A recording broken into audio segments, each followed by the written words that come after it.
AEW needs a reset. AEW needs some core foundations. AEW also needs an overarching philosophy that they're going to follow. Something that makes sense while also having the wiggle room to improve, to do stupid things, to do comedy things, to do a lot of different things under that umbrella, even though the overarching philosophy will be constant. I say this because last night, April 19th, 2023, it was AEW Dynamite. And reading the comments and seeing the videos, I'm like, this can't be real. For the longest, AEW has been that staple of the alternative. Now it's not really the alternative if you're taking stuff from WWE, if you are throwing together matches that don't make sense, having guys have promos that don't make sense.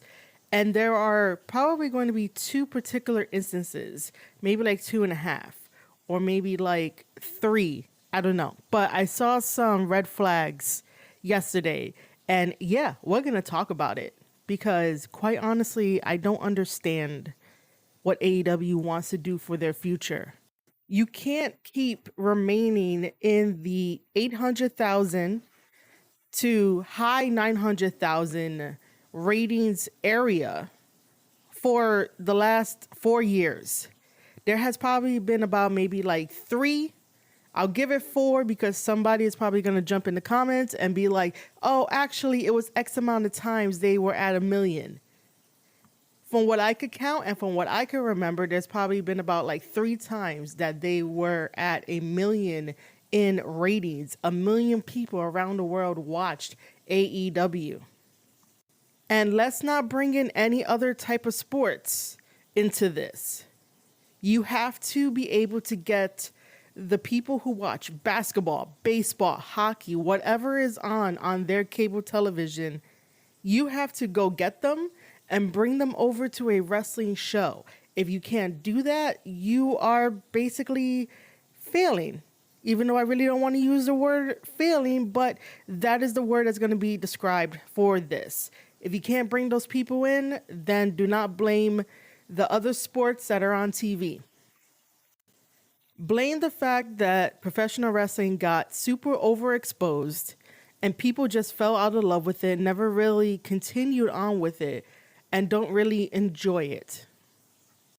People enjoyed the competition aspect of basketball, baseball, hockey, football, because those have been around for ages and they don't really play around. They're competition from start to finish.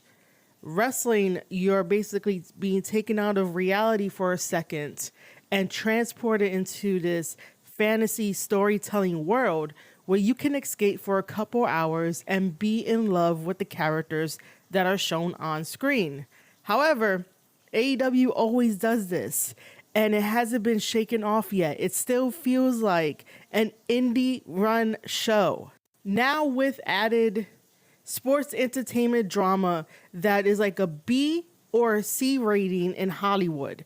Like, I can't make this up. And by the way, if you gotten this far, welcome to Season 4 of the Square Circle Podcast. I am your host, Marie Shadows, and we're just talking about AEW because there is really something that's like a disconnect between logical fans and the audience that AEW produces, and I'm here to talk about it. But I really wanted to welcome you to the show before I continue on with my rant. I said I wasn't going to talk about AEW on my podcast because they have not shown any type of progression where they need to show progression. If Tony Khan wants to continue to go on interviews and say, it's a war, buddy, like we're going to have a war, you know, we're in war with WWE, you know, we're the best, we're this, we're that. Sir, there is no war if WWE is making record profits and all AEW does is fluff up their numbers and give it to Uncle Dave to tweet out these numbers. So it's time for Tony Khan to stop playing Booker and be a Booker and make some really good decisions on hiring a writer because I just can't believe the kind of storytelling we're doing these days on AEW. And all the other veteran wrestlers need to stop kissing his ass just because they're getting a paycheck. If you care about the business and you want it to evolve and you want it to be here forever, because essentially this is your livelihood, I'm not sure if you would feel comfortable doing a 9 to 5 job. So if you want wrestling to continue, you're going to have to tell your boss no on certain things, no on certain storylines. AEW shouldn't have to feel week from week to week to week of just throwing shit to the wall, seeing what sticks. And if that sticks and the fans like it, cool, you're going to run with it. But in like 2.5 weeks, it gets dropped. It honestly makes no sense. Sometimes in wrestling, you can go in without a plan, but that is for the very, very 1% top veterans that can go in without a plan, and it will feel like it was always planned from the beginning. Those are the really valuable ones that you need in your company. Everyone else has already done everything in life. Everyone else has already done everything imaginable in professional wrestling. Now we're just rehashing shit with really poor actors. All right, I'm going to stop dancing around the issue because it makes no fucking sense for me to keep doing that. Britt Baker really wants to be a Bella so bad. And Britt Baker really wants to be in WWE so bad. So what they have them do, and when I say them, I mean her and Adam Cole. So if you guys don't know, Adam Cole came back.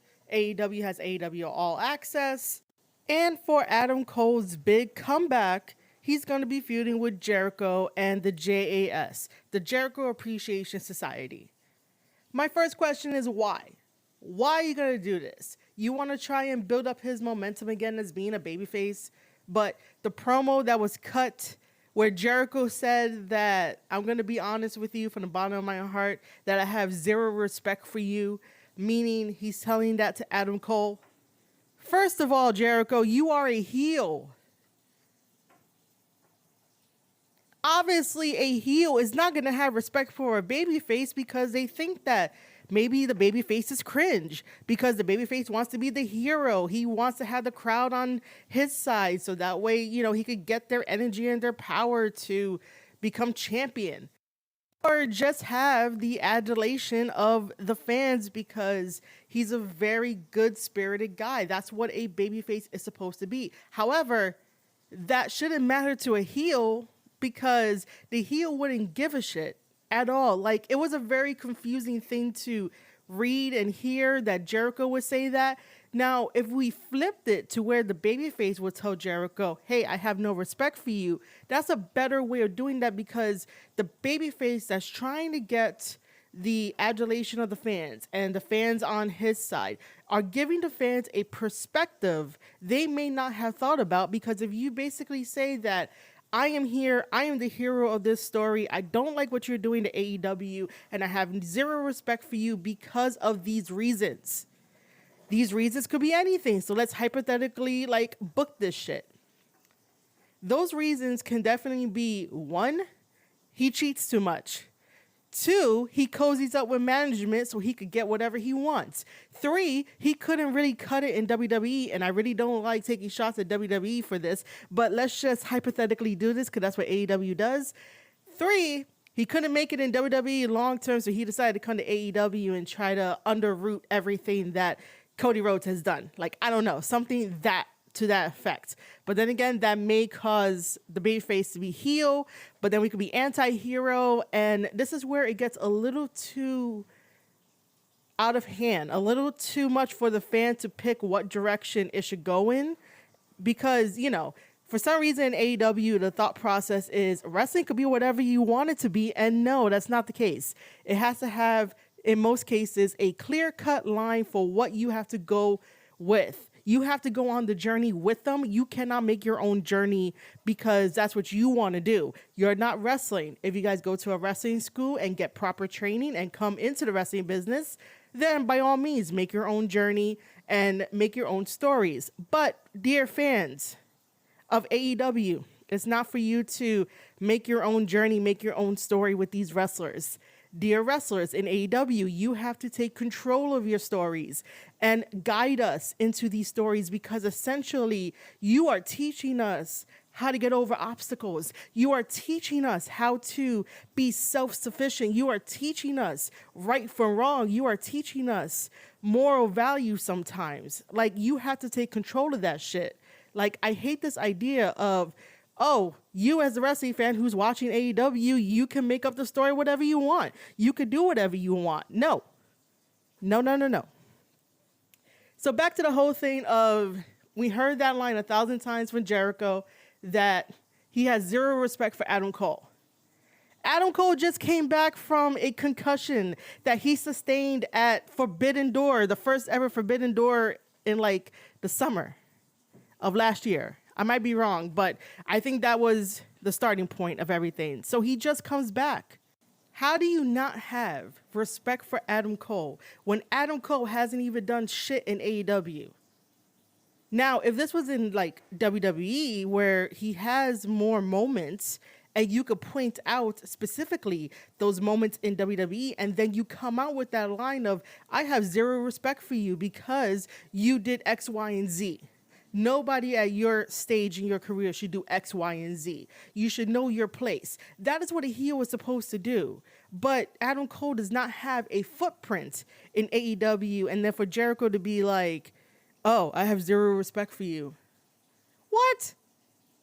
And then you have Britt coming out to defend her man, which makes Adam Cole look like a weaker man. It's like, dude, can he not stand on his own legs? Like, come on. I understand we're in Pittsburgh and she's a hometown girl and a hero, but to come out and to slap Jericho, for what? For what, really? When nothing is really diabolical here, when nothing is devilish here. Like, why are you slapping him? Then Britt and Adam Cole get attacked by the Outsiders, which is the team of Ruby Soho, Paige, or Saraya, sorry, and Tony Storm. And then also Daniel Garcia comes in too. Don't really like him either. And so they handcuff Adam Cole to the bottom rope. Now, there is a small discussion on wrestling Twitter of whether or not this is a botch, and it really does look bad. I am surprised that nobody at AEW knows how to properly put on a handcuff on somebody to like the rope. Does nobody have like kinky sex anymore with handcuffs? Like, there has to be someone out there that knows how to use handcuffs correctly. If you guys know how to use handcuffs correctly, please go tweet at AEW to maybe get a job and teach them how to properly use handcuffs. So, as Adam Cole's wrist is handcuffed to the bottom rope, Adam Cole does not do himself any favors by holding the bottom rope as if like he's getting ready to bounce off the ropes. Like, you have to hold the rope securely so that way, you don't get injured when you do moves and stuff like that. So it does look kind of weird that he's trying to outstretch himself, and that's like a weird way of me saying that, but trying to get to Britt, as we'll get there in a second. But he's trying to reach for her and he's still holding on to the bottom rope as if like the handcuff is not doing the job, as if they really didn't handcuff him. And that's why people are like, this looks kind of weird. It looks awkward. Like, why are they doing this? Now, let's stretch out over to Britt. Some altercation happens where she is down on the mat, acting like she's hurt. Jericho brings out a kendo stick, and then Saraya takes the kendo stick, and they're just whacking her with the kendo stick. And she's there acting like it freaking hurts, as if like they're using a chair, they're using like a sledgehammer, they're using something that has a lot of weight and force to it, while she's there screaming for Adam Cole. But instead of saying Adam or Cole or Honey Bun, I don't know, she's yelling his real name, Austin. And it's like, what are you doing, AEW? Britt Baker was a former AEW champion, women's champion.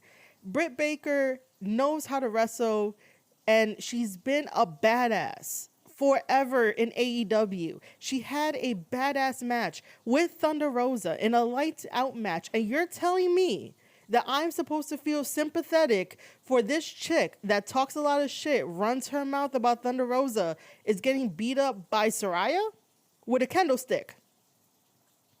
And, you know, I could understand if Britt got into the business as just a manager, where she probably knows how to take a little bit of bumps, but she really just wanted to be a manager, and she's managing different guys, and she has like the role of Miss Elizabeth. I can understand and I can get sympathy for someone like that because they don't have the wrestling knowledge to defend themselves appropriately. But this chick was in hardcore matches. This chick was in cage matches. This chick was bleeding everywhere. She finally got that Uncle Dave 5-star, 6-star rating, and she's like, yes, I accomplished that. But the moment Saraya, no bigger than Britt in terms of like muscle mass and like strength, is beating the shit out of her with a kendo stick, and she's trying to play it off like, Austin, help me. This is just like a B-level, C-level thing of what WWE did with Triple H, Stephanie, and Randy Orton. However, that was way better than this. I was way more invested in that than I am in this. And you guys can understand where this frustration comes from because they think it's good shit and it's not. The way to fix that scene, that segment in AEW, is Britt could have rolled the fuck out. Britt could have went to go try and get a weapon, could have tried to create some space, could have tried to have some thought behind like, all right, I am outnumbered. Adam Cole is handcuffed to the bottom rope. What am I going to do? Who am I going to get? How come Adam Cole and Britt Baker don't have any friends? Why does it feel like it has to be the Britt Baker and Adam Cole show? Because we have AEW All Access, which is the equivalent to Total Divas and is not going to help AEW in the long run? Because they already made Britt Baker look bad. Really, really bad. With her constantly being obsessed over Thunder Rosa, and Thunder Rosa having to go on Busted Open Radio to be like, hey, Tony Khan never booked me. He never paid for my flights. He never paid for my hotel. He never told me to come in. So I don't know why someone is complaining. Well, I'm adding that because Thunder should just be straight up. Like, Latinas, like, we are straight up people. And it's kind of sad that Thunder Rosa has to keep apologizing while Britt doesn't apologize at all. Anyway, this just makes me frustrated and upset because there is no need for this. No one asked for this. No one asked for a love story between Adam Cole and Britt Baker. Going against Jericho, it is really not going to elevate anybody in this. But that is enough for just this segment. Now, there's something else that I want to talk about. Very quickly, for all the AEW fans out there, are you a fan of Will Hobbs? This is a legit question because it made no sense yesterday to have that TNT Championship title go from Will Hobbs to Wardlow. Wardlow is completely cooled down. Wardlow doesn't have a sense of direction, but I am really guessing that the population on Twitter and also maybe in the real world that are like, oh my God, Wardlow is so hot, and that only looks at his body and not his wrestling ability. Maybe that's the reason why he got the championship title back. First of all, just because I am a female podcasting about professional wrestling, I look at wrestling first, and an athlete's body is just a given and just an added bonus. But I'd rather talk about your wrestling ability and your character work and your promo work more than anything else. All Wardlow has going for him is his looks and the powerbomb. And there's nothing else that I know about him. Other than the fact that he never wanted the TNT Championship title the first time he won it. And he wanted the World Heavyweight Championship title. And when he mentioned that, that is when everything went downhill for him. Now, to give the belt back to him and take it off of Hobbs, I don't understand why that is. If somebody wants to leave me a comment to explain to me why that is, I will be all ears to listen and to read it. However, it's really upsetting that Will Hobbs just got a championship title, even though he won it unjustly, unfairly, because QT stepped in to help him out. Regardless, Will Hobbs won a championship title. Will Hobbs has a lot of potential to be the star that AEW needs, the villain that AEW needs in the title picture, someone that can be very intimidating, someone that you can believe that with the right amount of push, the right amount of story, the promo work, Will Hobbs can definitely be a champion in AEW that is the world champion if done right. But to take away a championship title from him, to put it on a guy that is completely still cold, that doesn't have any other type of character work that I can be like, all right, it makes sense for him to get it back. It makes no sense to take it off of Hobbs. And Hobbs has an incredible, awesome gimmick that I love. I love the Book of Hobbs. That has so many potential storylines, so many potential paths and everything. Like, I would love to work with Hobbs to make that a household thing, the Book of Hobbs. Like, I would love that shit. Like, I have so many ideas, but I'm not going to tell any of you guys because you guys would just steal it and probably not do anything good with it. But, you know, if Hobbs ever listens to this whole entire thing, you know, if he ever wants help or guidance on that character, that gimmick, I will gladly help him. That has so much potential to be something different, something unique in this wrestling business. And this is what we talk about every single time in Gabe Sapolsky Spaces on Wednesdays and Sundays, is how to be different from the crowd, how to set yourself apart from character work, promo work, from being a wrestler, from who do you watch, the inspirations. Like, we learn every single week about how to be different in this wrestling business. And I have also gotten on my own live streaming platforms such as Twitch and now Kick. And I do this thing called Tape Study Tuesdays where I check out professional wrestlers, check out their matches, and basically talk about what's good in their match, what they can improve. I never say what they suck at. I always say, oh, that's awesome. That could be a little bit better. All right, so this is how we can improve it. Or if we're talking about storylines, if we're talking about the Bloodline storyline, why that is an important thing in our industry. Why is that an important story in our history aside from the really rich history of the Samoan dynasty? It's how they connect with people. And I give my services to wrestlers who really want to go far in this business. And sometimes I am like at 1% in love with AEW because it doesn't feel like no one is progressing. It feels like everyone is stuck in this loop where they think that they know, and it's like you haven't really broken out yet. It may feel like it from me looking from the outside in because I'm not there, and I will admit that I'm not there, but at the same time, it doesn't translate well on TV. Everyone on Twitter is hyping up all these things. But it's like, guys, can you not see the bullshit that they're giving you? How they're insulting your intelligence, how they're changing up things at the drop of a dime, like taking the belt off of Hobbs for no good reason. And it's probably going to be the same thing next week.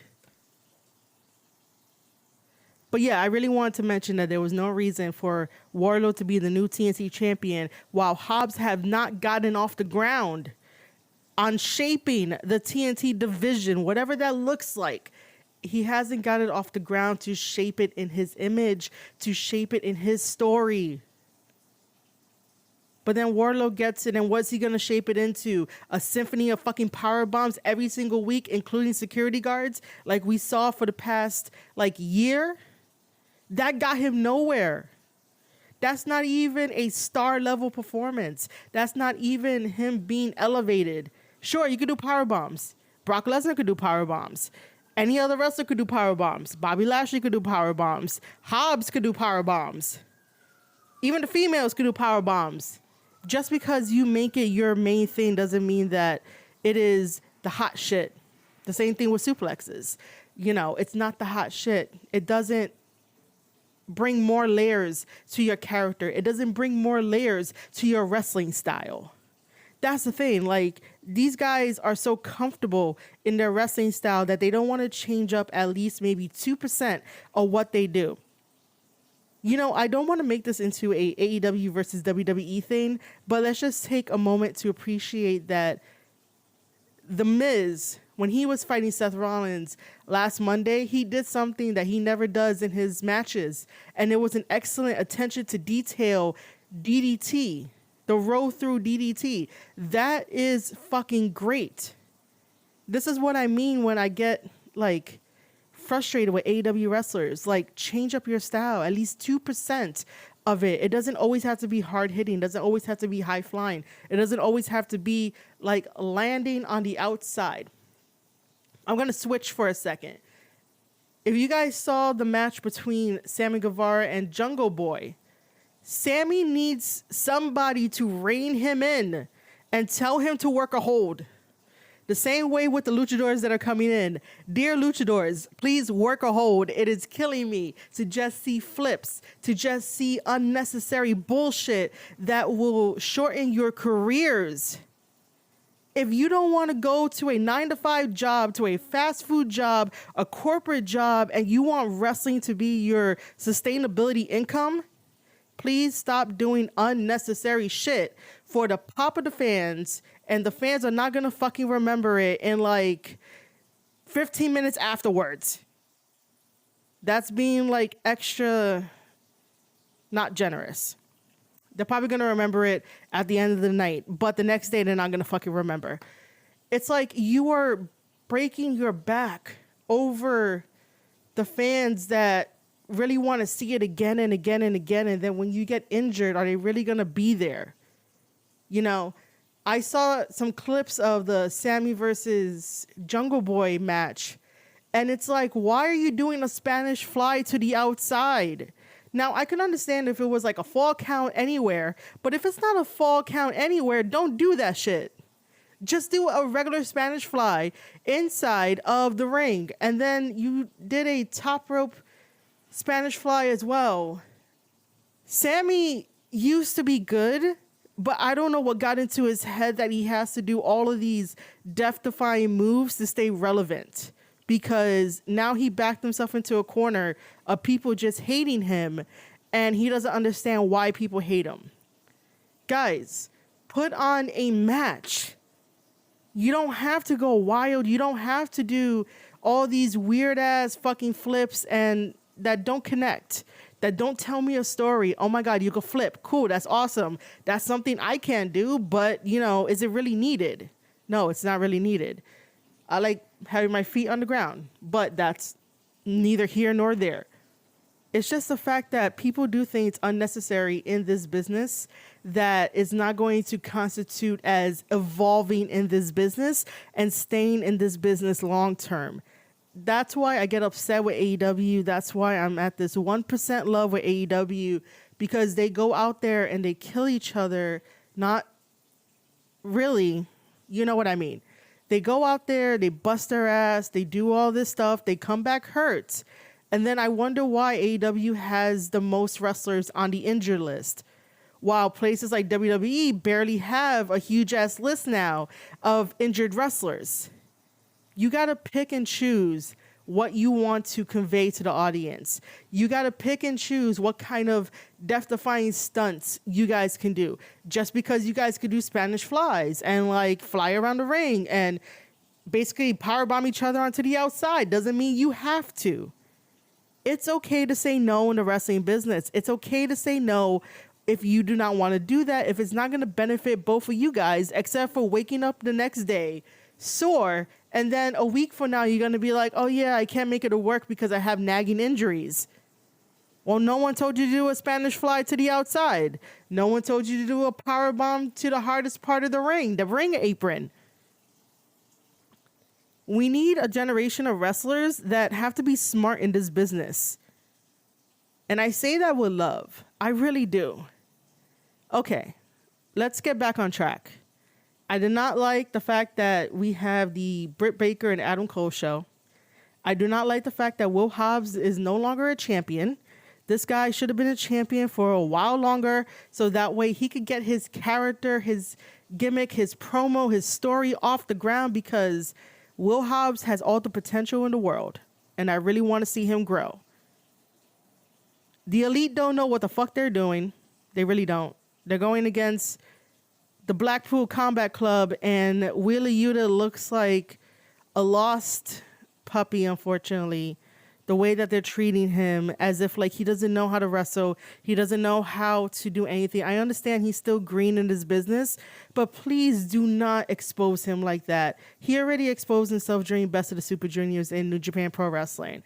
Like, don't do it any further in AEW. Make him look like at least a decent star that understands what to do in a ring, understands how to take out, some of the wrestlers, and not just be a punching bag for people. And also Shibata like really embarrassed him, and that really is not helping him at all. You don't have the weakest link in your team be the punching bag. They can be like the butt end of jokes sometimes, but not a full-on punching bag.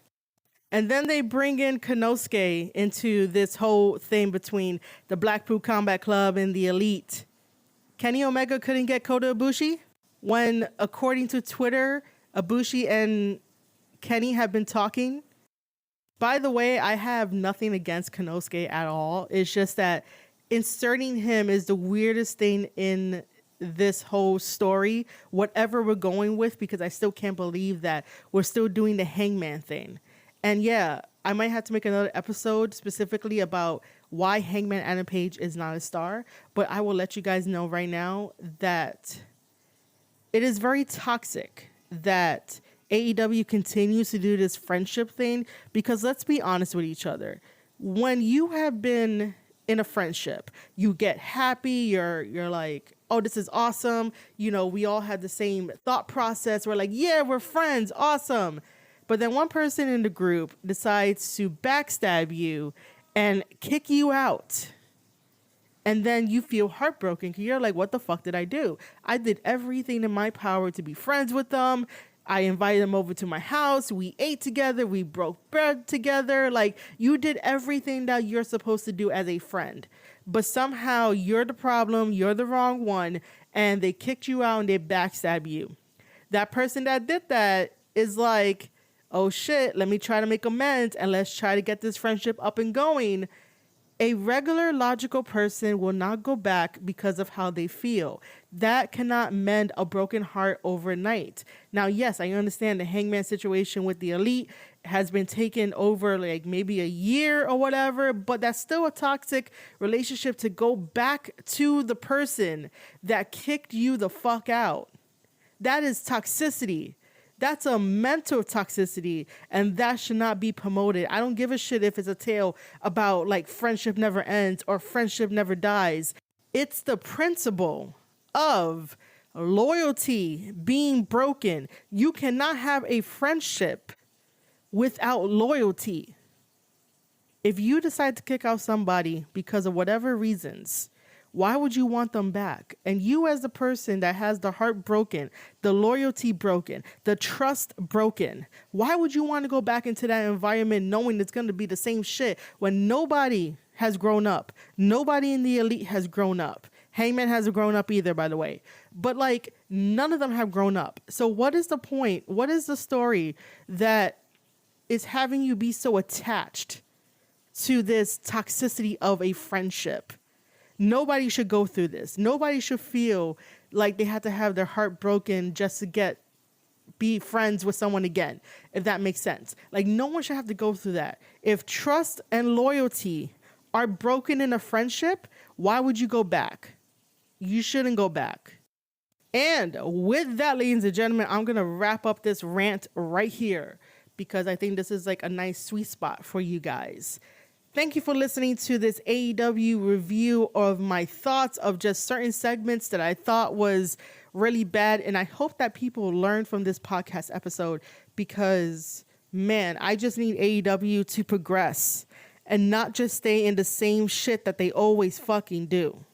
I really want AEW to succeed, by the way. I always wanted AEW to succeed, but it doesn't feel like they are because nobody wants to step in and be like, no, we can't have this because of X, Y, and Z. Maybe we can try to improve this by X, Y, and Z, and let's try that. Let's not try to worry about WWE. Impact Wrestling is surviving. And Impact Wrestling for like the first couple of years was taking shots at WWE, and look at them now. They are surviving. They're actually really good. But yes, that's going to wrap up this, ladies and gentlemen. If you enjoyed this episode, make sure to tell a friend, share it with your buddies and wrestling fans. If you are a Spotify listener, I need your help because you are the backbone to this, as well as all the other podcast platforms as well, but specifically on Spotify. Make sure to hit that follow button when you go to the Square Circle podcast, so that way you can never miss a notification when I put out a new episode. Also, Spotify has introduced polls and Q&As, so I will be using that, and I would love for you guys to participate in that. Spotify has also released video podcasting. I also upload my videos onto there as well, so you can watch it while you're at home, while you're relaxing. Video podcasting is the way to go. And if you want to share it with somebody, you can. I also have Spotify subscriptions turned on. This gives you extra content behind the scenes. I will start doing wrestling video reactions to old school wrestling, and I would love you guys there for the ride. It is only $4.99 a month to where you get to watch my wrestling reactions. And if you cannot make it to a Twitter Spaces that I will be doing, if you can't make it to a Twitter Spaces, then you can also listen to the audio for that as well on Spotify. So again, I have subscriptions turned on. If you want to help the channel further, help me out further, help the brand out further, help our community out further, it's $4.99 to get extra content delivered to your notifications because you're awesome. All right, guys, make sure to be following me on Twitter at Marie_Shadows. Sign up to my wrestling newsletter, marieshadows.substack.com. I have exclusive scoops to give you guys about Mercedes Moné and also Will Ospreay's health update, and also some MLW news as well. For all of my live streaming, I have been live streaming on kick.com. So if you guys want to go support me on Kick, which will be soon and throughout the week, head over to kick.com/Marie Shadows. And it is kick.com/Marie Shadows. All right, guys, thank you for listening to this whole entire AEW mini review. You have been listening to an episode of the Square Circle podcast. I am host Marie Shadows, and I'll see you guys on the next one.